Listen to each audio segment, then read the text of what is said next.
So first தேவையான அளவுக்கு எண்ணெய் விட்டோம். எண்ணெய் நல்லா சூடானதுக்கப்புறம் பட்டை, கிராம்பு, ஏலக்காய், கல்பாசி, பிரிஞ்சி இலை, மராத்தி மொட்டு இதெல்லாம் போட்டு இதெல்லாம் பொரிஞ்சதுக்கப்புறம் கொஞ்சம் சோம்பு போட்டோம். சோம்பை தொடர்ந்து சின்ன வெங்காயத்தை தொடர்ந்து கொஞ்சம் பெரிய வெங்காயம், இது ரெண்டும் நல்லா ஃபைனாக சாட் ஆகணும் அப்படிங்கிறதுக்காக கொஞ்சம் உப்பு போட்டோம். உப்பை தொடர்ந்து மஞ்சத்தூள் போட்டோம்.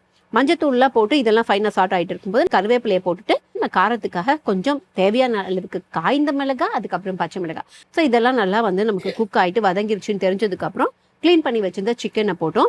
சிக்கன் குக் ஆகிட்டே இருக்கும்போது கொஞ்சம் கூட தண்ணி ஆட் பண்ணல, அதை முக்கியமாக நம்ம பார்க்கணும். ஸோ குக் ஆகிட்டே இருக்கும்போது நமக்கு அரைக்க வேண்டிய வேலைகள் இருந்துச்சு. என்னென்ன போட்டோம் அப்படின்னு பார்த்தீங்கன்னா, மிக்சியில் தேவையான அளவுக்கு மிளகு, ஜீரகம், அதுக்கப்புறம் தோலோட பூண்டு தேவையான அளவுக்கு போட்டு நல்லா அதை கோர்ஸாக அரைச்சிக்கணும். அரைச்சதுக்கப்புறம் இங்கே இந்த சிக்கன் ரெடி ஆனதுக்கப்புறம் நம்ம அரைச்சி வச்சுருந்ததை ஃபஸ்ட்டு ஆட் பண்ணுறோம். ஆட் பண்ணிவிட்டு நல்லா குக் பண்ணிவிட்டு அதுக்கப்புறம் கொத்தமல்லி போட்டு கொஞ்சம் ஒரு 2 நிமிஷம் அதை பெரட்டிட்டு அப்படியே எடுத்து வச்சுட்டு மறுபடியும் கொத்தமல்லி தூவி இறக்கியிருக்கோம்.